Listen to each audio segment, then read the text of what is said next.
This week, in part two of a wide-ranging interview, National Farmers Federation President Jock Laurie reflects on what's wrong with the carbon tax and, on the other hand, what's good about the federal carbon farming initiative. Jock Laurie says that in terms of both water efficiencies and carbon abatement, farmgate innovators and early adapters were being punished by policymakers. And this is a case where I think the carbon tax has gone through, and once again political manoeuvring, I suppose, has delivered an outcome. Our industry's always been opposed to it, and on the simple grounds that it'll add cost into just about every farmer out there, and at a time when we're trying to remain competitive both on the domestic and international markets, it's not something that we want to do, is have added cost putting back in our industry. As an industry, we've been dealing with climate variability for a long period of time. That's the nature of the game. Also, we regularly hear that farmers are the ostriches in this debate, but in actual fact we are the leaders in this debate, because if you sit down and have a look at the changed agricultural practices, say farming practices, you have a look at the work that's been done in the grazing industry through cell or rotational grazing, you go into the genetic work that's been done to get better production for less feed, you have a look at the work that's been done with water, with more production per megalitre of water.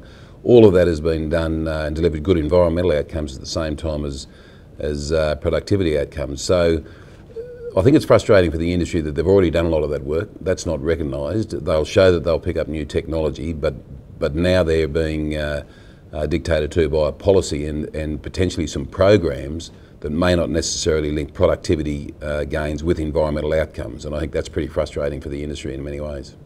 So what we've tried to do is separate the Carbon Farming Initiative, which is a separate bill to the carbon tax, and the Carbon Farming Initiative does exactly that. It allows people to farm carbon, whether it's increasing carbon in their soils, and obviously there's a lot of technical issues got to be dealt with there. But that goes back to the point I was making before about a lot of people through that grazing practice and change management practices have increased their carbon, but the legislation isn't retrospective, so they've all done the work and don't get any benefit, and the people who are now going to take it up and increase carbon in their soils will get a benefit. So there's, we've been very supportive of that program, and the stewardship program itself, looking after the environment on behalf of the Australian community. We've certainly been supportive of those programs for a long while.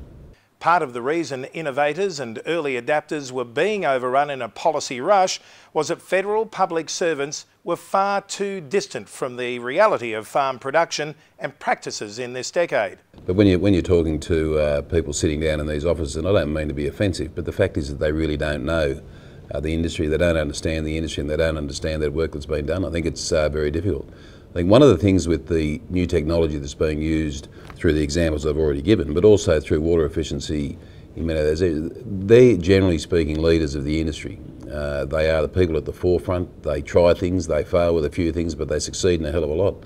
And in many cases they're the people you want involved in your programs. So what the government need to do is make sure that they find ways to engage those people in future programs and put them in workable solutions or positions where they can link productivity gains with environmental outcomes, which is good for everyone, because people in the industry certainly follow those innovators, and they're the people that you very much want involved.